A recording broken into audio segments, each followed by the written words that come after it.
Hello everyone, my name is Roy Masters and I hope you'll be with me for the next hour or so.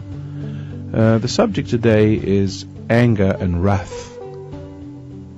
I hope I say it correctly through my English accent. Wrath or wrath, meaning anger, hostility, hatred,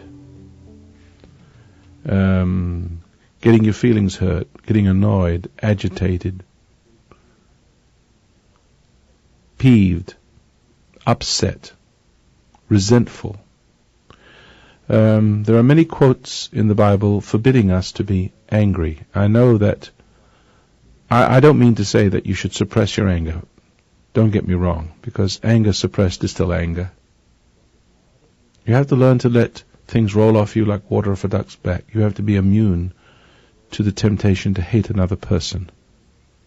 Now I know that people have told me that Jesus was angry because he was angry and threw out the money changers from the temple, and I've checked it out, and it doesn't say in any of the versions of the scripture that Jesus was angry. It just said he threw the money changers out of the temple.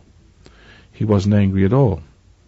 There is an anger where there is no sin. The scripture says, be angry and sin not. I'm well advised of all this, but I'm going to take you on a little journey today, if you don't mind, and show you something that perhaps you've never seen before. Because I don't want to, God forbid, I should justify you in your anger. There are some religions, locally, homegrown religions around here in this area, that say, the God in me hates you. And I say that's not true. God doesn't teach people to hate another. He teaches us not to hate our enemies, but to love them, and to love those who despisefully use you and persecute you. I'll come to that in just a moment. So that's all wrong. There are some religions that think you have to hate evil. You see, and that's also wrong. If you want to hate evil, you don't hate it. Let me just stop for a minute, because I'm going to quote a lot of scripture in just a minute. This is my Bible and verse and scripture time. On my regular programs, I don't do this. This is my Bible verse where I back everything up I say with scripture. Now, words can mean anything you want it to mean, but I hope that I'm going to read into the scripture what they really mean, and I hope that you'll become enlightened. And as I said a few moments ago, that you can be angry and sin not, but you can't hate your enemy, and you can't hate evil either. Because you can't hate your enemy, one, because he's made in the image of God. He's a human being.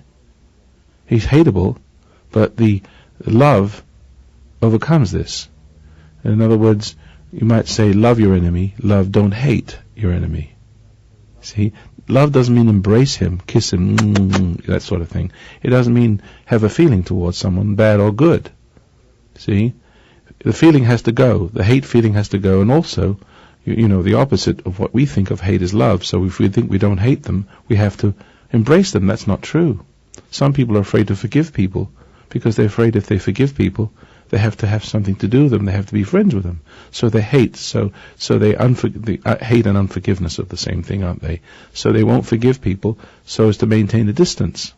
That's very destructive to a relationship, especially to oneself, because hate is a sin. And so you can't hate evil either. That's what evil wants you to do. Evil wants you to hate it.